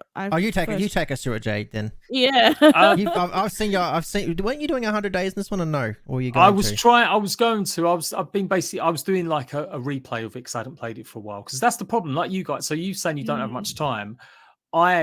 Same. I did 100 days of Valheim recently because I didn't have much time to really sit with it for ages. And, you just don't have enough time. But you need to invest in these games. Like survival's the worst one. If you're someone that doesn't have a lot of time, you probably shouldn't be playing survival games. Yeah. It should be sticking to battle royales and stuff because you do need that investment. And Grounded's like a cute little just run around game, but it has got a lot of secret survival elements in it, and it can be pretty tough. It's got gorgeous creature designs. You are obviously Honey, I Shrunk the Kids. You're shrunk in a backyard, fighting off ants and spiders. And I honestly, I think this game is going to be huge. It's already big. It's one of the most downloaded on Games Pass when it came out. And they're really updating it, fleshing it out. Again, they're going through the same sort of thing as Valheim, where people expect content a little bit more, but they've got a small team. They've only got like 12, 15 people, I think, or maybe a bit more now, 20 people working on it. So yeah, they're getting there with the updates. The last one, it's added base building to the game, more like with these mushroom pieces. You're looking at my chessboard that I built. So the creativity is there as well, and I think a lot of people like it. And I guess now people are hoping for more pets, because now you can have the pets now, weevils and aphids. And so if they ever get to the point where you can ride some of these creatures, I think it really will give art a run for its money. So yeah, it's been a breath of fresh air. It's got story content to it as well. It just needs good too. Yeah, and it's going to be introducing base defense. So these bugs will start attacking your bases, in the future. So you're going to have to think about base defenses and fortifications. So that's why I really love it. That's why I've put it up there higher than a lot of games. Ark, DayZ, Conan this year. Just because I've had the most fun with it playing it this year, I guess. Would you like to see, because I know this one has multiplayer, but it's obviously joining someone else, would you like to see small community service for this one? I don't think it needs it. I don't think the world's big yet enough. Like maybe in the future they've got it on the roadmap that they're considering it. I think the playable space is still a bit too small, and the biomes are getting revamped. That's the next update that's coming. That big yellow area you see on the right there, but vaguely, that's getting revamped. But the map is still relatively small. So while it would be nice to have community servers, I feel like that's something I can wait for full release for. Like I don't feel like it needs it. It's a cozy game that you can play with your friends. They can drop in and out, and it doesn't take 10 years to get them up to speed or have the right equipment. You can just run around and have a bit of fun with it. But it's a tough game, surprisingly. Like learning the mechanics, fortification stuff. I did a playthrough not long ago, and I just didn't get time to finish. But every time I play it, I have so much fun just jumping in with friends and getting stuff built. And the spiders always destroy me, or it's not spiders. The spiders it's scared me. Yeah. Big. What was it? The stink bugs or something else? Yeah. And I think I had to try and get a feather from a crow. That's like impossible. Yeah, the 25% chance dropping at its 4 locations. So you've got to basically just run around its 4 locations it falls down to. But I like the fact that it's different. Like, the idea of a game based on Honey, I Shrunk the Kids seems like a no-brainer. Surprised we waited this long for it. But they're doing really well. Obviously, it's made by Obsidian, the guys that made Fallout New Vegas and The Outer Worlds. You've had a few chats with the devs, haven't you? Yeah, I've been on a few of their streams now. They do like get community members on board. I'm trying to get their lead guy, Adam, to come and do a chat with me. But I don't know if I'm in the good books enough, because I leaked all the stuff that was coming. Oh, did you? Yeah, before it was. This is a while back, but the underwater sections and the underwater armors, I showed all that off first. But no, I think I'll be all right. You'll be fine. This one I feel is one that does deserve to sit quite high on the list. I think it's done a really good job, personally. So, we've got room in the 2 to 5. Is that where we're throwing this one? Yeah, I'd put it before No Man's Sky, just before No Man's Sky. So we're saying number 4. Yeah, I'm gonna go with that. Yeah, I'm finding it very interesting. So you've actually ranked Long Dark a lot higher than I thought. So at the moment, Long Dark is sitting at number 2. Yeah, I'm like I said, I jumped from number 10 to number 2 in my year's playthrough, and it is a bit of a one to get into. It's not gonna, just like No Man's Sky, like you've got to have that acquired taste to sit through it.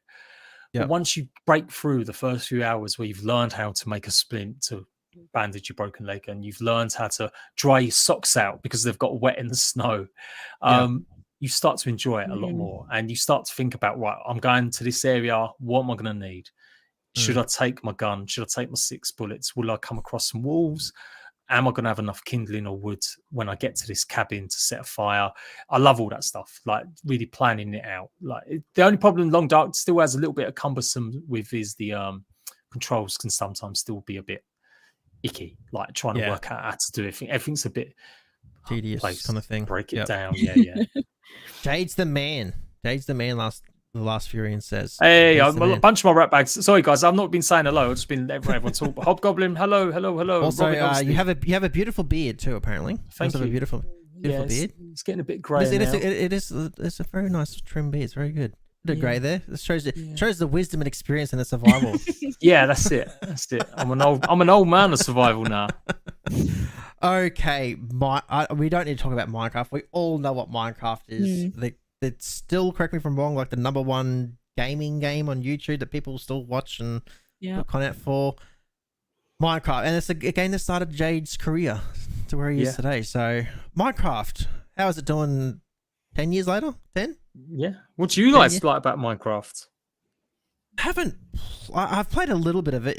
I haven't played it a lot, to be honest with you, but it's still updating. Like, I enjoyed I know it's probably going to be off track, but I enjoyed like the Minecraft dungeons. I've enjoyed the spin-offs like Minecraft Dungeons and things like that. It's not my cup of tea personally. It's aimed at too much of a younger audience. I don't like saying younger audience because I know adults play it, but I prefer Ark over Minecraft personally. Yeah, a bit more realism, a bit more grown-up themes and stuff. Yeah. I've seen some epic builds in Minecraft, and people build some amazing stuff out of it, and it's clearly still a very big game that everyone enjoys, and that's probably because it's a younger audience that it's potentially aimed at.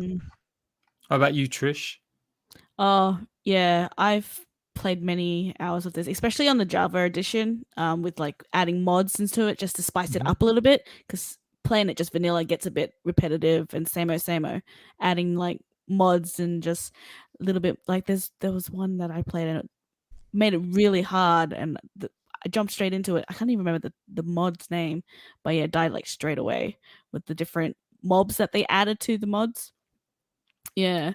It's got a simple feel, but I tell you what, like Minecraft for me, like when you boil it down, it is almost the quintessential rounded survival game. It's not the hardest by any means. You don't need. It's not like a Long Dark or a Green Mile or a Green Hell or whatever. But it did kickstart everything for me. Like I'd been playing third-person games like Assassin's Creed, and I enjoyed them, Skyrim, but Minecraft was the first one that had base building, that had freedom to explore huge maps and come across resources that you'd have to learn how to craft them. You wasn't just fed, here's an item, go and kill an enemy with it. It was like, on Xbox 360, it was easier because you didn't have to place all the items in the box. It done it for you.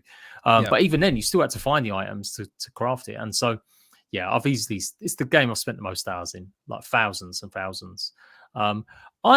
People say as well it's like kiddified or it looks kiddie-ish. I mean, it's simple in terms of what it offers now, but adults can still enjoy it, and I've seen plenty of friends enjoy it as adults. It's just it's not a bad game for sure. It wouldn't have the audience it has today. It's definitely still a good game. They're still updating. They're obviously still updating it. It's got the loops. That's what it offers more than any other game. That consistent feedback of like gathering, getting resources. You get that so quick and easy.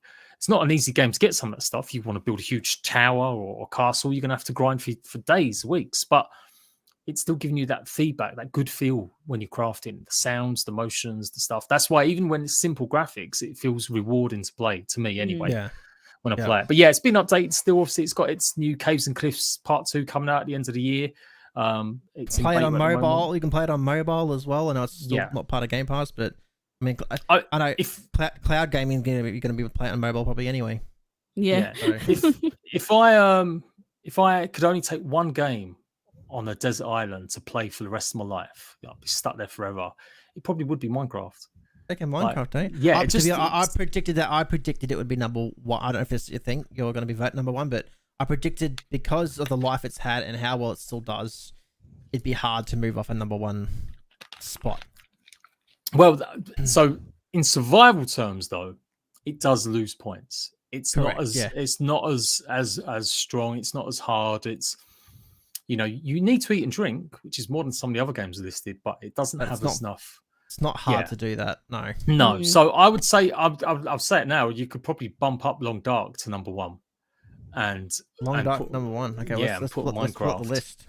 Okay, so let's complete this list. So are we actually saying Long Dark, which I would never have thought is going to be number one? Yeah, for me, like as a survival game, like not you can look at a game and go, well, the controls are fiddly, the graphics are bad, it's got too many bugs in it, or you can go, it's not got great story, or it doesn't have enough of this in it. But in purely survival terms, in terms of what's going to reward you for learning how to play the game, and having that experience of accomplishment, I think Long Dark outdoes the majority of them as a survival game. It's not the best game, not the best game made, but for a survival fan, you should be trying it out at least.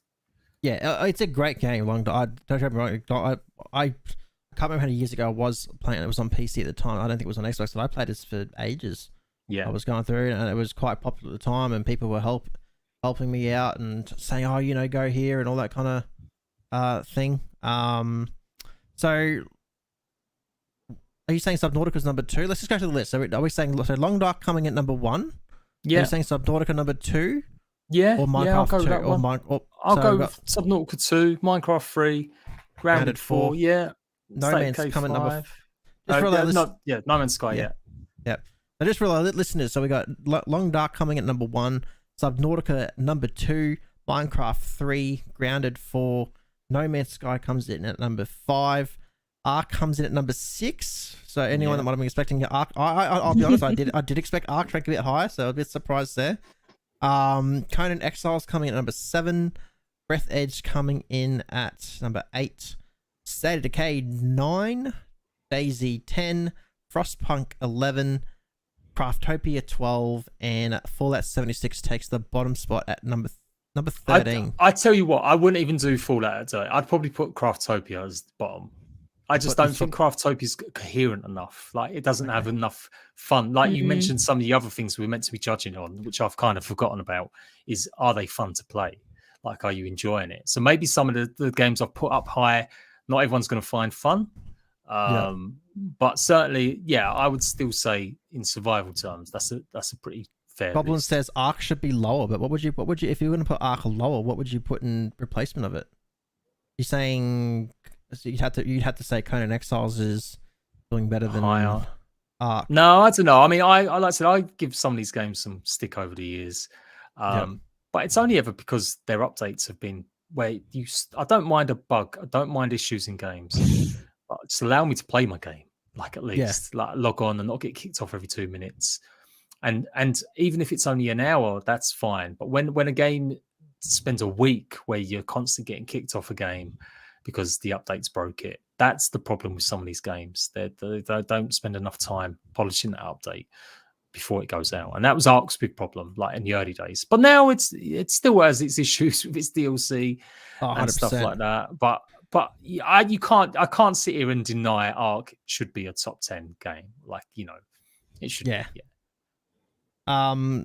Overall, like, you gotta remember that this list is a very small list. Like, compared to we're just comparing Game Pass here. Like, and Game Pass is a great service. So Game Pass has what you need to look at is Game Pass has over a dozen games on it to try out. That's for I'm talking in Australian dollars here, but for about $15 Australian a month for Game Pass Ultimate to try out all these different games. Like, everyone's gonna have different opinions across all these games, but I don't think you're gonna be very disappointed by trying out any of these games you've got Game Pass, are you?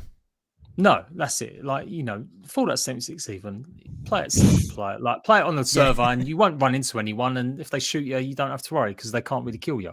So it's still got all the biomes, it's still got all the Fallout lore, it's still got quests and storylines. So yes, it will appeal to a Fallout fan now, I think, with all the adjustments and changes.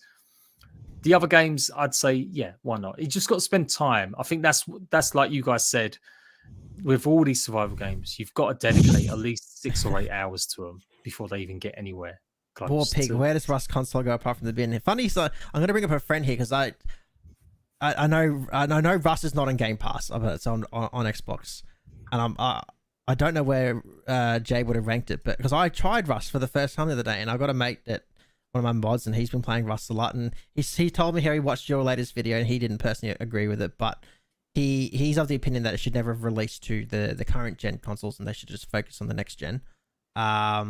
He's put it down for now, but only because they've heard they're doing another Blueprint wipe again that they just did, and it's just not worth playing until they bring all the latest updates in. But I played on the Series X, and I haven't had an issue with Rust personally, performance-wise.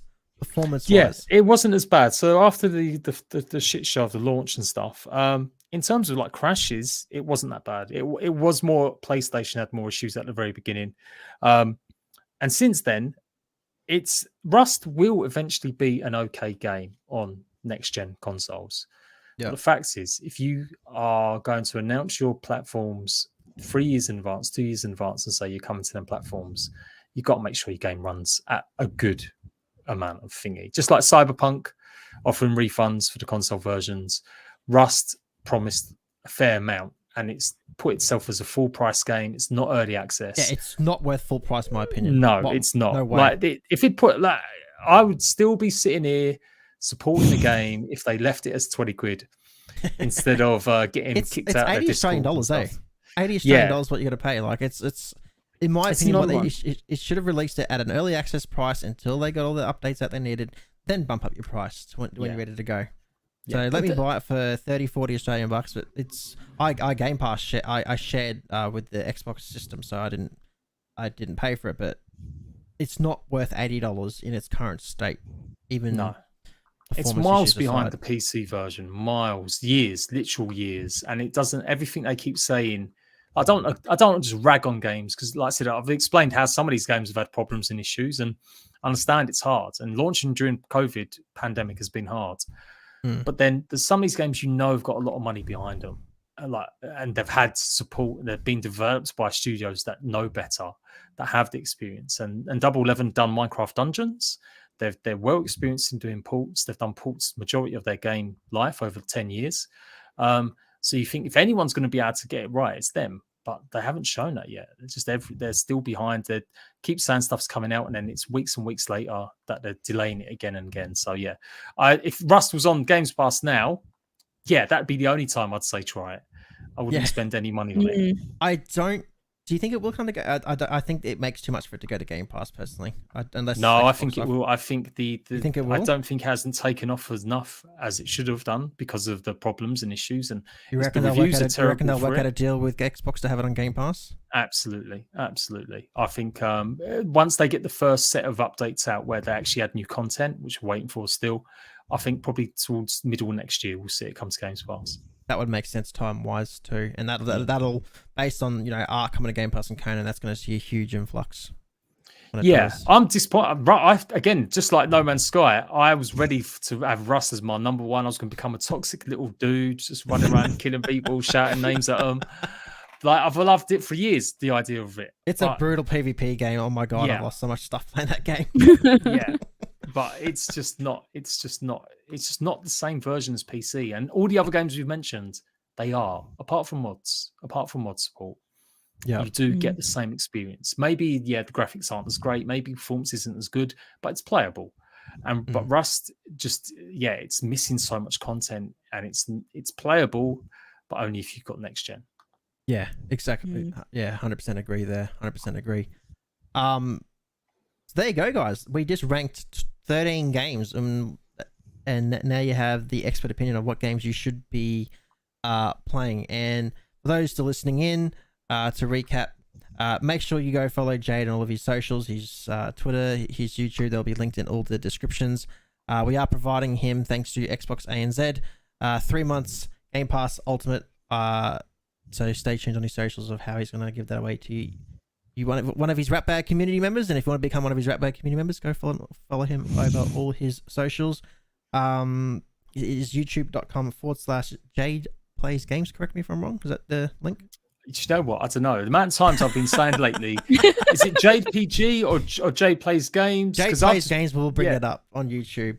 Yeah, somewhere. JadePG. Look up JadePG. That's my goddamn new name. Goddamn it. But it's the same thing. So for all those listening in on the audio side of it, guys, thank you very much for tuning into this episode. We will be taking a break next week with the long weekend coming up. We decided to give ourselves a week break and treat ourselves a week off. So no audio podcast next week. But for the audio side of the podcast, guys, thank you very much for tuning in. And this is goodbye from us for the audio side. Bye. Thanks a lot, guys. Really fun. Bye. Okay, live stream, we're still here. What do we got? Edited says GG nice pod. Thank you. What did everyone think? I know we've got a lot of Jade's community here. We're always keen on some feedback. So what did everyone think of tonight's little episode? Probably our close to our longest, because we covered the big event that happened that was close to 2 hours. That was a lot of games to get through though. Yeah, it was. It was a good podcast. Nice chat. Thank you. Where would you put? You didn't put your survival. What would you disagree with there? What would you have your top 3? Yeah, we should have. So if I bring it back up again, I was surprised with where you ranked. I did not expect Long Dark. I don't think Long Dark's a bad game. I just didn't expect it to be number 1. I thought you'd put. I was more thinking about what you would do. I actually thought you'd probably put Minecraft or Ark at number 1 or 2. I haven't had a chance to watch your latest video to see what you ranked. So it's pretty much in line. Like I said, I didn't want to make it too different because I love everyone having a go at me saying that why didn't you do that one? But yeah, like I think Forest. A top 3 would have been for me.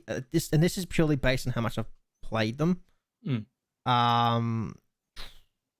me. I probably would have put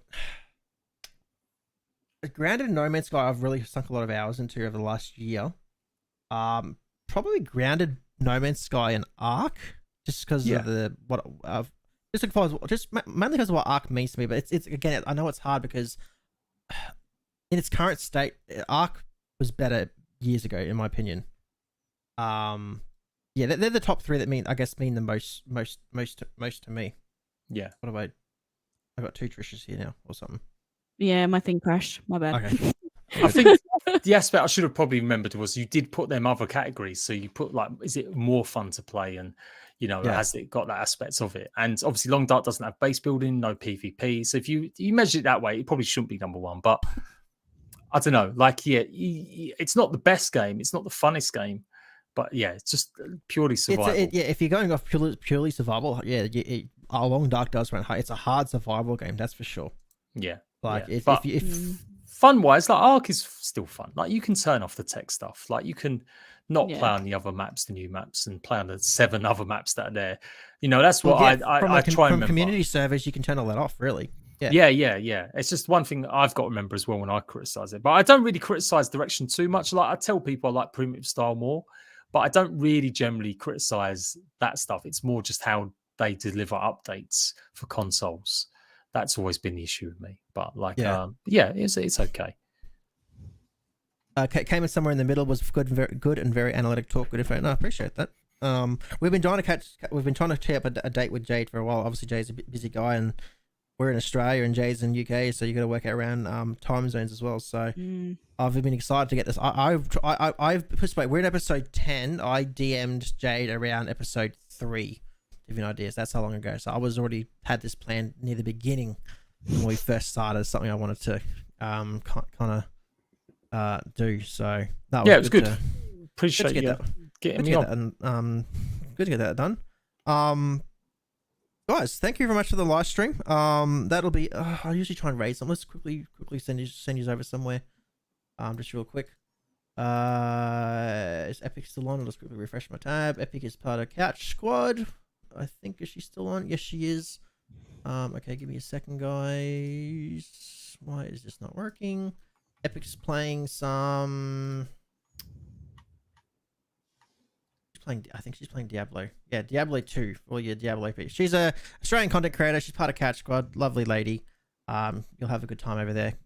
And guys, thanks so much for hanging out tonight. That raid should be kicking off in about 5 seconds. 5, 4, 3, 2, 1. I hardly stream on Twitch.